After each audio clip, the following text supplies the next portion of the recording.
మా విద్యాశాఖ మంత్రి లేకపోవడం అనేది దురదృష్టకరం. మా వినతి పత్రం ఇద్దామంటే ఏ మంత్రులకు ఇచ్చినా తీసుకుంటాను, చెత్తపుట్టలు వేస్తున్నారు. మాకు విద్యాశాఖ మంత్రి అయిన స్వయంగా సీఎం రేవంత్ రెడ్డి గారికి మా సమస్య తెలియకపోవడం అనేది దురదృష్టకరం. అదే మాకు విద్యాశాఖ మంత్రి కనీసం మేము వినతి పత్రం అన్న ఇచ్చుకునే వాళ్ళం. మా వినతి పత్రం తీసుకునే నాదుడే ఈ తెలంగాణ రాష్ట్రంలో లేకపోవడం అనేది చాలా దురదృష్టకరంగా భావిస్తున్నాము. దీనికి తోడు కమిషనర్ ఆఫీస్ వాళ్ళకైతే నిరంకుశత వైఖరి అనేది పోస్టులు విద్యార్థులకు ఇప్పటివరకు కూడా క్లాసులు మొదలు కాలేదు. లెక్చరర్లు లేకుండా ఏ విధంగా తరగతులు నిర్వహిస్తారో కమిషనర్ తెలియజేయాలి. దీనికి ఈ పరిస్థితి జరుగుతుంది. ఇప్పటికి కూడా ఇచ్చినటువంటి నోటిఫికేషన్లు కూడా 1600 మంది రిక్వైర్మెంట్ ఉంటే కేవలం 1000 మందికి మాత్రమే.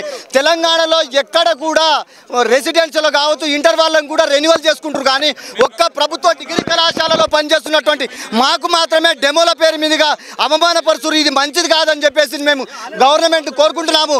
మీరు సంబంధిత అధికారులు ఇప్పటికీ మేము ఒక్క సీఎం గారు మాత్రమే కలవలేదు. కానీ సీఎం సెక్రటరీ వరకు కూడా అంటే కింది స్థాయిలో ఉన్న ఆర్జేడీల నుండి మొదలు పెట్టుకుంటే ప్రిన్సిపల్ సెక్రటరీ గారికి సీఎం సెక్రటరీ గారికి కూడా మేము ఎన్నోసార్లు వినతి పత్రం ఇచ్చినాం. తర్వాత ప్రజావాణిలో 32 లెటర్లు ఇచ్చినాం. తెలంగాణ రాష్ట్రంలో ఉన్న ఎమ్మెల్యేలకు మంత్రులకు అందరికి ఇచ్చినాం.